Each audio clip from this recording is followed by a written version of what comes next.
نحمده ونصلي على رسوله الكريم اما بعد فاعوذ بالله من الشيطان الرجيم بسم الله الرحمن الرحيم رب اشرح لي صدري ويسر لي امري واحلل عقدة من لساني يفقهوا قولي. ہمارا دین ہمیں ایک طرف اپنے خالق سے جوڑتا ہے، دوسری طرف ہمیں بندوں کے ساتھ اچھی طرح زندگی بسر کرنے کی تعلیم دیتا ہے. کوئی شخص صحیح معنوں میں دیندار ہو نہیں سکتا جب تک وہ اللہ تعالی کے حقوق کے ساتھ ساتھ بندوں کے حقوق ادا نہ کرے. اپنے حقوق کے بارے میں تو اللہ تعالیٰ کیا فرماتے ہیں کہ وہ جس کو چاہے معاف کر دیں، لیکن بندوں کے حقوق جب تک بندے معاف نہیں کریں گے اس وقت تک معاف نہیں ہو سکتے. حقوق العباد کا معاملہ بہت اہم معاملہ ہے. حقوق العباد کا مطلب کیا ہے؟ بندوں کے حق دینا، اور بندوں میں سب سے پہلا اور بڑا حق والدین کا حق ہے. قرآن پاک میں اللہ سبحانہ وتعالی اپنے ساتھ ساتھ والدین کا شکر گزار ہونے کا حکم دیتے ہیں. ارشاد باری تعالی ہے وَأَنِ اشْكُرْ لِي وَلِوَالِدَيْكَ، میرے شکر گزار ہو اور اپنے والدین کے. والدین کے ساتھ حسن سلوک کا بار بار حکم آیا ہے. قرآن پاک میں اللہ تعالیٰ فرماتے ہیں وَقَضَىٰ رَبُّكَ أَلَّا تَعْبُدُوا إِلَّا إِيَّاهُ وَبِالْوَالِدَيْنِ إِحْسَانًا، اور تیرے رب نے فیصلہ کر دیا کہ اس کے سوا کسی کی عبادت نہ کرو اور والدین کے ساتھ احسان کرو، اچھا سلوک کرو. ایک اور جگہ پر فرمایا وَوَصَّيْنَا الْإِنسَانَ بِوَالِدَيْهِ حُسْنًا، اور ہم نے انسان کو تاکیدی حکم دیا کہ وہ والدین کے ساتھ اچھا سلوک کرے. احسان کا لفظ حسن سے نکلا ہے، خوبصورت، عمدہ، اچھا. ایک حدیث میں آتا ہے، حضرت ابو امامہ روایت کرتے ہیں کہ ایک شخص نے نبی صلی اللہ علیہ وسلم سے پوچھا کہ یا رسول اللہ صلی اللہ علیہ وسلم، ماں باپ کا حق کیا ہے؟ یعنی اولاد پر ماں باپ کا کیا حق ہے؟ فرمایا دونوں تیری جنت اور تیری دوزخ ہے. یعنی اگر تم نے ان دونوں کے ساتھ اچھا سلوک کیا تو تم جنت کے مستحق ہوگے، اور اگر نہیں کیا تو پھر دوزخ تمہارا مقدر ہوگی. سوال یہ پیدا ہوتا ہے کہ والدین کے ساتھ احسان یا حسن سلوک کس طرح کیا جائے، اور اس میں کیا کیا چیزیں شامل ہیں تاکہ ہم اپنے والدین کا حق صحیح طور پر ادا کر سکیں. سب سے پہلی بات تو یہ ہے کہ ہمیں والدین کے لیے شکر گزاری کے جذبات رکھنے چاہیے، جیسا کہ ارشاد باری تعالیٰ ہے اَنِ اشْكُرْ لِي وَلِوَالِدَيْكَ. اور شکر گزاری کا مطلب کیا ہے کہ انسان والدین کے لیے دل میں محبت کے جذبات رکھے، قدردانی کے جذبات رکھے، ان کے احسانات پر زبان سے بھی شکر ادا کرے اور پھر جواباً ان کی اطاعت بھی کرے. والدین کو خوش رکھنا یہ بھی احسان کی ایک شکل ہے. حضرت عبداللہ بن عمر کہتے ہیں کہ نبی صلی اللہ علیہ وسلم نے ارشاد فرمایا اللہ کی خوشنودی والد کی خوشنودی میں ہے. یعنی اگر والد خوش ہیں تو اللہ تعالیٰ بھی تم سے خوش ہیں، اور اللہ کی ناراضگی والد کی ناراضگی میں ہے.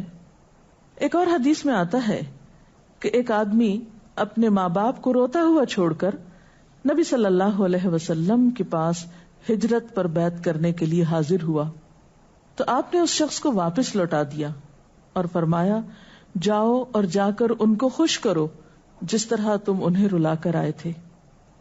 گویا والدین کو خوش رکھنا اولاد کی ذمہ داریوں میں سے ایک ہے. پھر اسی طرح زبانی کلامی خوش بھی نہیں رکھا جا سکتا جب تک ان کی خدمت نہ کی جائے. اس لیے حسن سلوک کی ایک اہم کڑی کیا ہے کہ سب سے پہلے والدین کی خدمت کی جائے. اس سلسلے میں ہم دیکھتے ہیں کہ آپ صلی اللہ علیہ وسلم نے فرمایا وہ آدمی ذلیل ہو پھر ذلیل ہو پھر ذلیل ہو، یعنی 3 بار آپ نے یہ بات فرمائی. لوگوں نے پوچھا کہ اللہ کے رسول صلی اللہ علیہ وسلم کون آدمی؟ فرمایا وہ آدمی جس نے ماں باپ کو بڑھاپے کی حالت میں پایا، دونوں کو پایا یا ان میں سے ایک کو پایا، اور پھر ان کی خدمت نہ کی اور اس طرح جنت میں داخل نہ ہوا. تو گویا والدین کی خدمت جنت میں داخلے کا ذریعہ ہے، جنت میں داخل ہونے کا طریقہ ہے. اسی طرح ایک اور حدیث میں آتا ہے کہ ایک شخص آپ کے پاس جہاد کرنے کی غرض سے حاضر ہوا تو آپ نے اس سے پوچھا کہ کیا تمہارے ماں باپ زندہ ہیں؟ تو اس نے کہا جی ہاں. آپ نے ارشاد فرمایا جاؤ اور ان کی خدمت کرو، یہی جہاد ہے. یعنی اگر والدین کی خدمت کرنے والا اور کوئی نہیں تو ایسے شخص سے تو جہاد بھی ساقط ہے.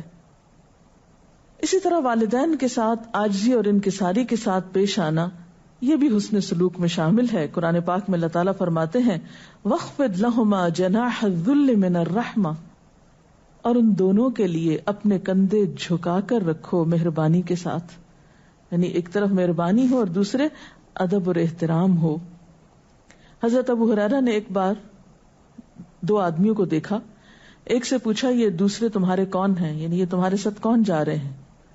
تو اس نے کہا کہ یہ میرے والد ہیں. تو آپ نے ان کو تلقین کی کہ دیکھو ان کا نام نہ لینا، یعنی نام سے نہیں پکارنا کیونکہ یہ ادب کے خلاف ہے. کبھی ان سے آگے نہیں چلنا اور نہ کبھی ان سے پہلے بیٹھنا، یعنی ادب و احترام میں یہ چیزیں بھی شامل ہیں. ایک اور روایت میں آتا ہے کہ اللہ تعالیٰ نے موسیٰ علیہ السلام کے پاس وحی بھیجی کہ اے موسیٰ اپنے ماں باپ کی توقیر کرو، یعنی عزت کرو، اس لیے کہ ماں باپ کی عزت کرنے والے کی میں عمر بڑھا دیتا ہوں. یعنی جو شخص اپنے ماں باپ کی عزت کرتا ہے، ان سے عزت سے پیش آتا ہے تو اس کی عمر میں برکت ہوتی ہے، اور اس کو ایسی اولاد عطا کرتا ہوں، ایسا بیٹا عطا کرتا ہوں جو اس کی عزت کرتا ہے. والدین کے ساتھ حسن سلوک ان نیکیوں میں سے ہے جس کی جزا انسان کو دنیا میں ہی مل جاتی ہے. اور فرمایا جو ماں باپ کو ستاتا ہے میں اس کی عمر کم کر دیتا ہوں اور اس کو پھر ایسی اولاد دیتا ہوں جو اس کو ستائے. پھر اسی طرح والدین کے ساتھ محبت سے پیش آنا چاہیے. ابن عباس کی روایت ہے نبی صلی اللہ علیہ وسلم نے فرمایا جو نیک اولاد اپنے ماں باپ پر محبت بھری نظر ڈالتی ہے اللہ تعالیٰ اس کو اس نظر کے بدلے ایک حج مقبول کا ثواب عطا کرتے ہیں. آپ دیکھیے کہ حج کرنا کتنا مشقت والا کام ہے، لیکن جو شخص ماں باپ کو پیار سے دیکھتا ہے اس کے لیے اتنا بڑا اجر و ثواب لکھ لیا جاتا ہے. لوگوں نے پوچھا اللہ کے رسول صلی اللہ علیہ وسلم اگر کوئی شخص دن میں 100 بار ایسا کرے، یعنی 100 بار محبت سے دیکھے، تو آپ نے فرمایا جی ہاں اگر کوئی 100 بار بھی دیکھے تب بھی اللہ بالکل پاک ہے، یعنی اس کے پاس اجر و ثواب تمہارے تصور سے بہت بڑا ہے، تنگ دلی سے پاک ہے. پھر اسی طرح محبت کے ساتھ دیکھنے اور پیش آنے کے ساتھ ساتھ گفتگو میں بھی محبت، ادب و احترام اور نرمی ہونی چاہیے. قرآن پاک میں خاص طور پر تلقین کی گئی فلا تقل لهما اف ولا تنهرهما، ماں باپ کو اف تک نہ کہو، یعنی اگر کوئی بات ان کی ناگوار گزرتی ہے، تمہیں ناپسند آتی ہے تو جواب میں اف نہ کہو، اور نہ ہی ان سے جھڑک کر بات کرو، بلکہ اس کے برعکس نرمی سے گفتگو کرنی چاہیے. آپ صلی اللہ علیہ وسلم نے فرمایا جو شخص اپنے ماں باپ کی ملاقات کو جاتا ہے تو اللہ تعالیٰ ہر قدم کے بدلے 100 نیکیاں لکھ لیتا. بعض اوقات ایسا ہوتا ہے نا کہ بچوں اور اولاد میں فاصلے ہوتے ہیں کہ ایک شہر میں دوسرا دوسرے شہر میں، تو جو شخص والدین کی زیارت کے لیے جاتا ہے تو ایک ایک قدم پر اس کے لیے 100 نیکیاں اور پھر 100 گناہ معاف ہوتے ہیں، 100 درجے اس کے بلند ہوتے ہیں. اسی طرح والدین کے لیے نرمی اور محبت اور شفقت کے ساتھ گفتگو کرنی چاہیے. نہ صرف یہ کہ ہمارے عمل سے اس کا اظہار ہو بلکہ گفتگو میں بھی اس کا اظہار ہونا چاہیے. ان کو برا بھلا کہنے سے پرہیز کرنا چاہیے. حضرت عبداللہ فرماتے ہیں کہ نبی صلی اللہ علیہ وسلم نے ارشاد فرمایا، سب سے بڑا گناہ یہ ہے کہ انسان اپنے والدین پر لعنت بھیجے۔ عرض کی گئی کہ یہ کیسے ہو سکتا ہے، یعنی کوئی شخص ایسا بد نصیب بھی ہے کہ جو ماں باپ کو برا بھلا کہے؟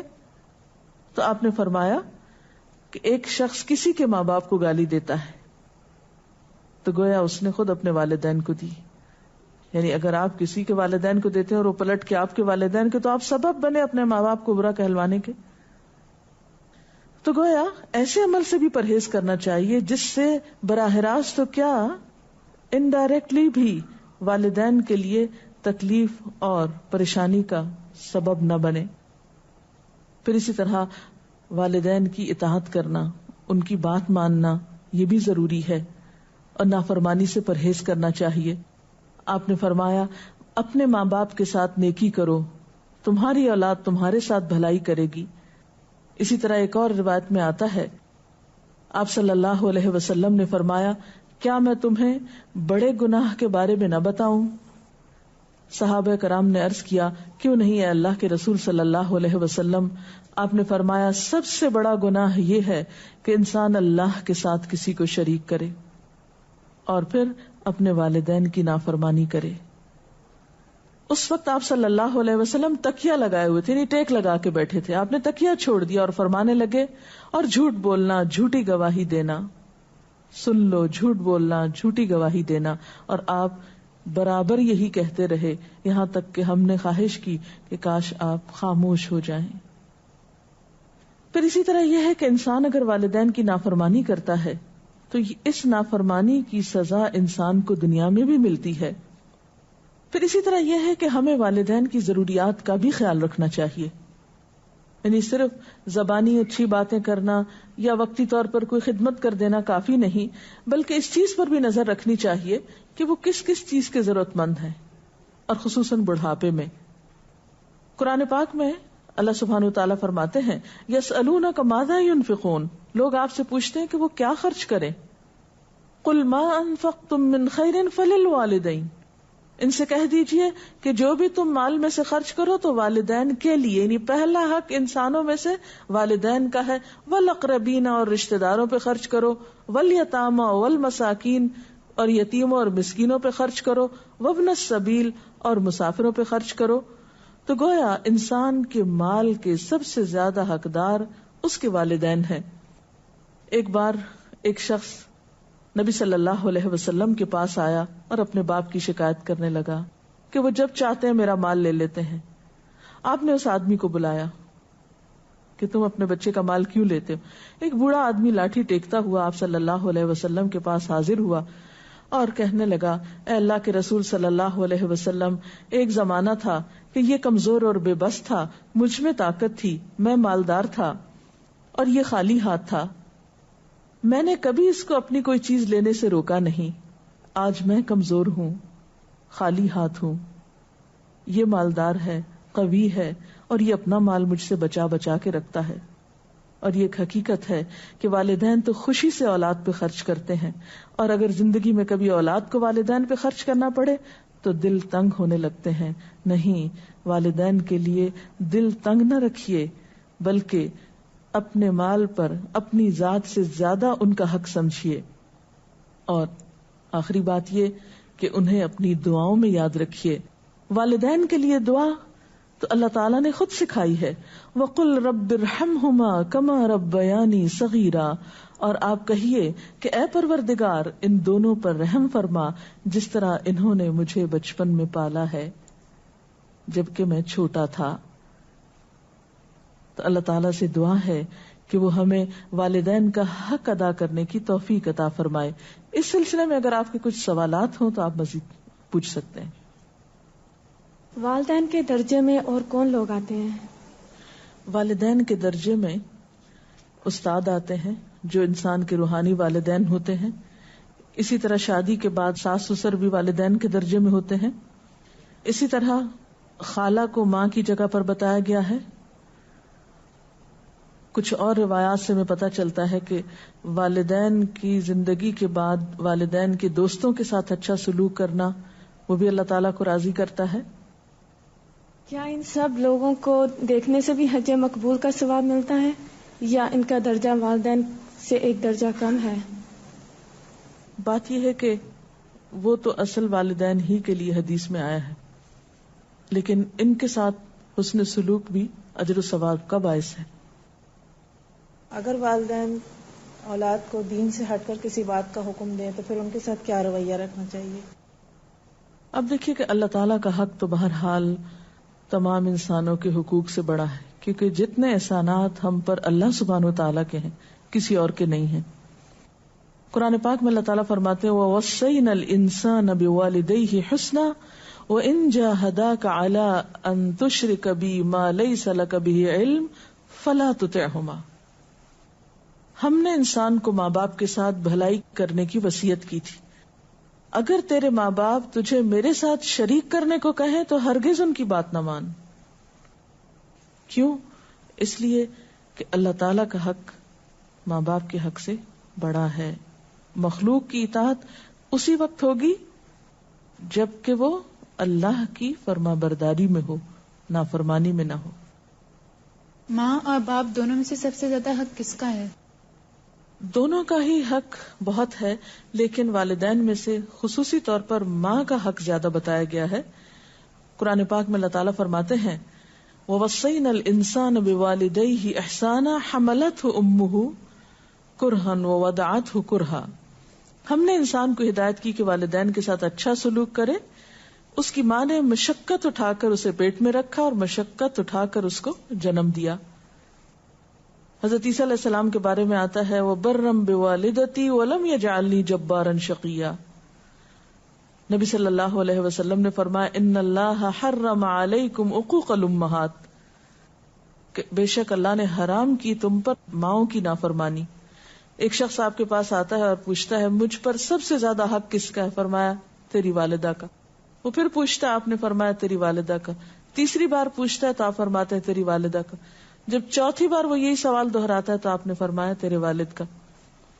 تو اس سے پتہ چلتا ہے کہ ماں کی چونکہ قربانی زیادہ ہوتی ہے، اس لیے ماں کے جذبات کا خیال رکھنا زیادہ توجہ کا تقاضا کرتا ہے۔ اگرچہ والد کی نافرمانی کی بھی اجازت نہیں ہے، لیکن ماں چونکہ اولاد کے ساتھ ایک خاص قسم کی محبت اور شفقت اور ممتا رکھتی ہے، تو جب وہ ہرٹ ہوتی ہے تو اس سے اس کو تکلیف بہت پہنچتی ہے، اس لیے خصوصی طور پر اس کا خیال رکھنے کا حکم دیا گیا۔ میں پوچھنا چاہ رہی تھی کہ والدین کی کوئی پرانی غلطی ہو جس کا اب ہم کو جیسے پڑھ کے قرآن احساس ہوا ہے، تو اب ہم ان کو کس طرح احساس دلائیں تاکہ وہ توبہ کر لیں اس عمل سے اپنے، اور ہم سمجھ بھی رہے کہ اس کی پریشانیاں ان کے آگے آ رہی ہیں۔ ان کو آسان طریقے سے آپ سمجھا سکتے ہیں، ان کو بتا سکتے ہیں۔ کیا سوتیلے والدین کے حقوق بھی سگے والدین کے برابر ہیں؟ جی ہاں، سوتیلے والدین بھی والدین ہوتے ہیں اور ان کو بھی والدین ہی کی طرح مقام دینا چاہیے۔ آپ صلی اللہ علیہ وسلم کے طریقے میں ہم دیکھتے ہیں کہ آپ کے اپنے والدین، آپ کے والد تو آپ کی پیدائش سے پہلے ہی دنیا سے رخصت ہو چکے تھے، آپ کی والدہ بھی آپ کی 6 سال کی عمر میں رخصت ہو گئی۔ تو جن خواتین نے آپ کو دودھ پلایا تھا، بچپن میں پالا تھا، آپ ان کے ساتھ بہت اچھا سلوک کیا کرتے تھے۔ مثال کے طور پر ہم دیکھتے ہیں کہ حضرت ام ایمن، جنہوں نے آپ کی والدہ کے بعد آپ کی کیئر کی اور آپ کو ابوا سے مکہ لے کر آئیں، جب آپ ان کو دیکھتے تھے تو ان کو کہتے تھے یہ میری ماں کے بعد میری ماں ہے۔ اسی طرح ایک اور موقع پر آپ گوشت تقسیم کر رہے تھے کہ اتنے میں ایک بوڑھی خاتون آئی، آپ نے اپنی چادر بچھائی اور اپنا کام چھوڑ کر ان کو ویلکم کیا۔ تو لوگوں نے پوچھا کہ یہ کون خاتون ہے جن کو آپ اتنی عزت دے رہے ہیں؟ تو بتایا گیا کہ یہ آپ کی رضائی ماں ہے۔ تو بات یہ ہے کہ والدین چاہے حقیقی ہوں یا سوتیلے ہوں یا رضائی ہوں، ان سب کے ساتھ حسن سلوک ہم سب پر لازم ہے، جہاں جہاں بھی موقع ہو۔ اگر والدین کسی کے انتقال کر گئے ہوں اور انہوں نے ان کے ساتھ کوئی بدسلوکی یا اذیت دی ہو تو پھر کیا کریں ان کے لیے؟ والدین کا حق صرف ان کی زندگی تک نہیں ہوتا، ان کی وفات کے بعد بھی ان کی اولاد پر رہتا ہے.